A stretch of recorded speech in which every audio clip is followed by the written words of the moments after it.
Hey guys, I am the biggest bum on earth today.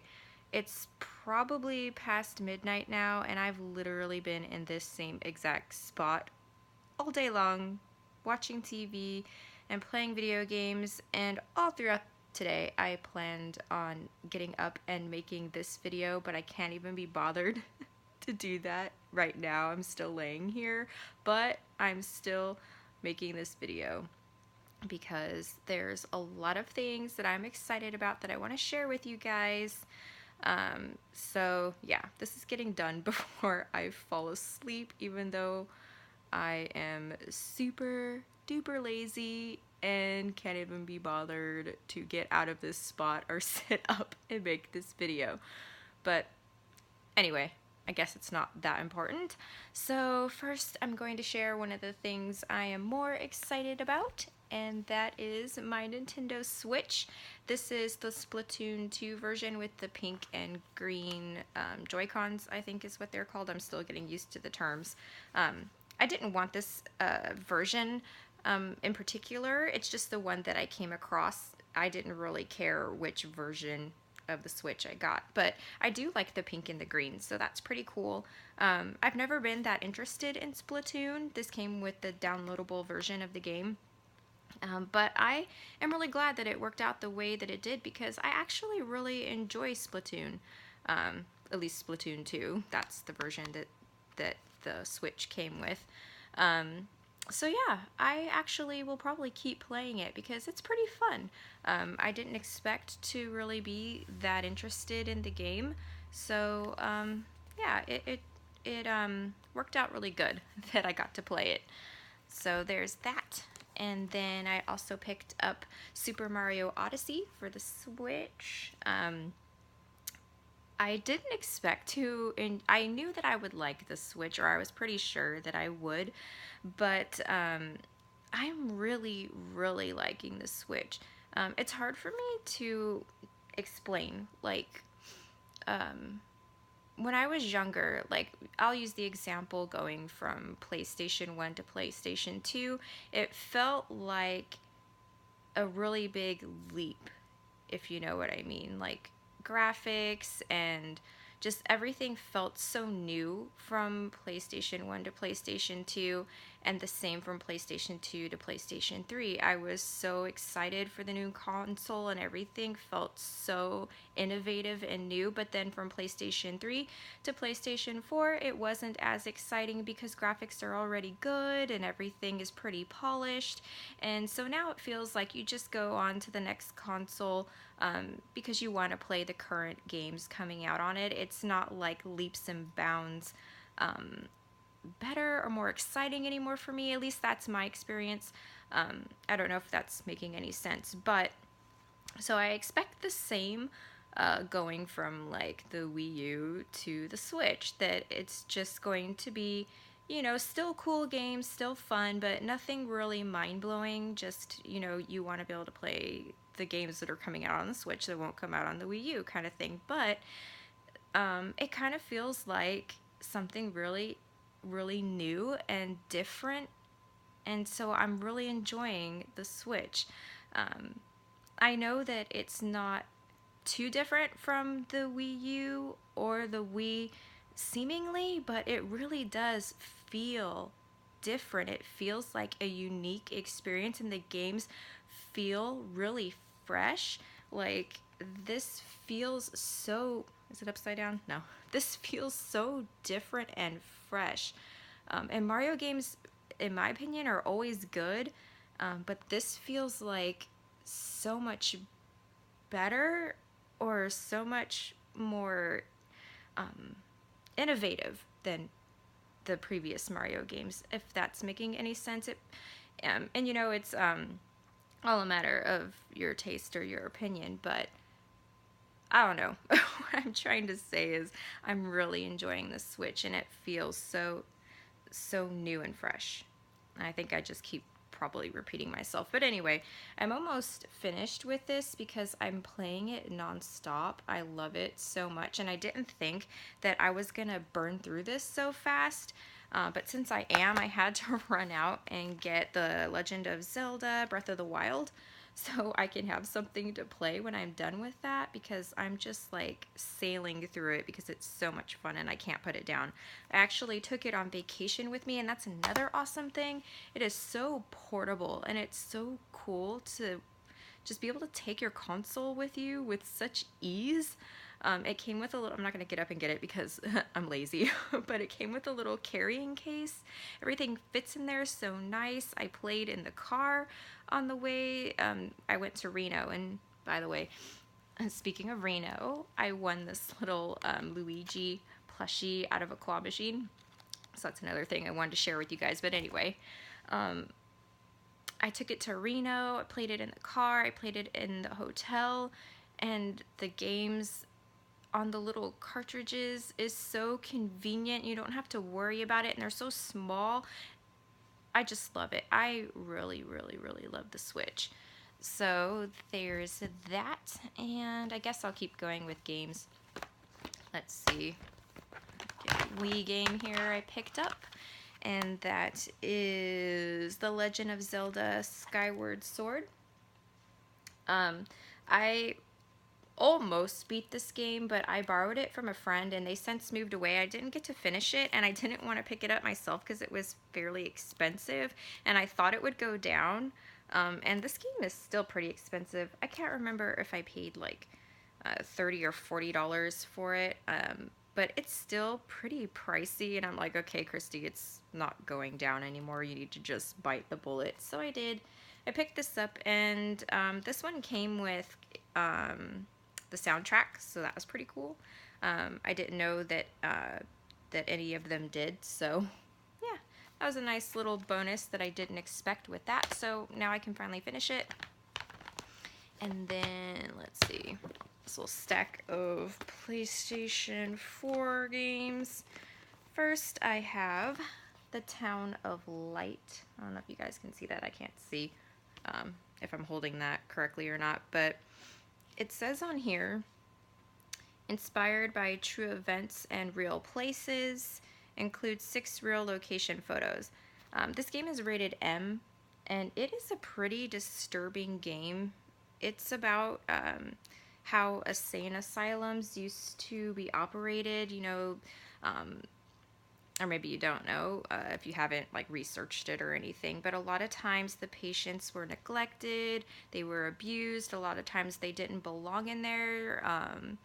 They were put in there because people just didn't like their behavior, or they found them problematic, but they weren't like mentally insane or anything. But they probably were by the time they got out of here, if they ever got out of here. A lot of people died in asylums because of neglect and abuse. So that's what this narrative is about. It's a, I don't know what genre these are. I call them like visual novels, I guess. I think that is a legit genre. That's what I would classify this as anyway. I could be wrong, but you're not really, you know, you can't die. You're not playing a game per se. It doesn't feel like, it feels like, you know, you're just walking through a story and triggering events that further along the story. I think there might be 1 or 2 puzzles that I actually had to solve to further the story along, but not many. It's mostly just walking around the asylum and triggering events that further along the story. But it's a really, really disturbing story. Again, I don't know if I mentioned it, but it's rated M. A lot of sexual abuses, rape. Yeah, it's a pretty graphic storyline, but it's really eye-opening.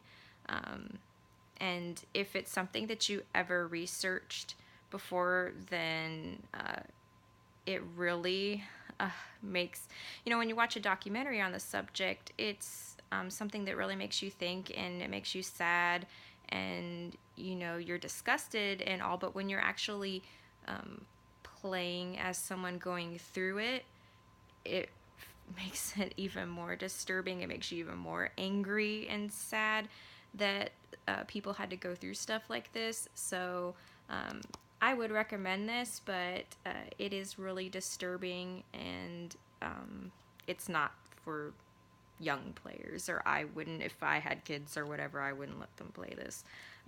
If it was like Resident Evil or something, fine, but I think this is a little much. It's a very graphic story, so yeah, that's my opinion. I don't have kids, and people with kids all have different opinions on what's acceptable, and you have to go by, at least I think you should go by your kids' personality. Some kids can handle certain things that other kids can't, but yeah, to me, that's one of the more graphic, disturbing games I've played recently. I'm not finished with the story yet, but I'm pretty sure I'm almost done with it, and it's really sad. And I don't think it's going to have a happy ending at all. So, yeah, one of those mood crasher kind of games. So, I'm definitely going to want to play something a little bit more lighthearted and happy when I'm done with that. And that something could possibly be, I don't know, actually this game pisses me off, but I picked up, sorry, I cannot see, it's so dark in here, and I can't be bothered to turn on a light because, once again, I am super lazy, bum Christy today. But I picked up Crash Bandicoot N. Sane Trilogy for the PlayStation 4, and I consider myself pretty good at platformers, but apparently I've just been lying to myself all this time because this is so hard, and I've never played any Crash Bandicoot games before. And this is, I mean, when it says insane, like, I can't describe it any better than that. It is insane. I almost lost my voice from yelling because I was getting so frustrated. It's fun and it makes me laugh, but then after a while, I'm just like, are you kidding me? Like, after you die so many times and have to do the same monotonous crap just to die at the same spot over and over again, like, it is so much fun, but so frustrating at the same time, but I'm still enjoying it. And then I picked up Uncharted 4, A Thief's End. I haven't finished Uncharted 3. I keep getting like an hour in, and then it's not that it's a bad game, it's really fun, but for whatever reason, I just keep not, what's the word I'm looking for? I'm not being consistent with it, so then I forget what was going on, and I have to start over, and I don't want to start over. So I need to finish Uncharted 3, and then I will go ahead and break into this. I got it because it's so cheap. It was like $9.99. It's brand new. And I'm going to want to play it eventually. I know it's going to be good, so... sorry, I'm burpy. So I just picked it up to have it ready to go for when I beat Uncharted 3. And, oh, I forgot this Wii game. What's this one? Mystery, I can't read, I'm assuming it says case, mystery case, the Malgrave Incident on the Wii.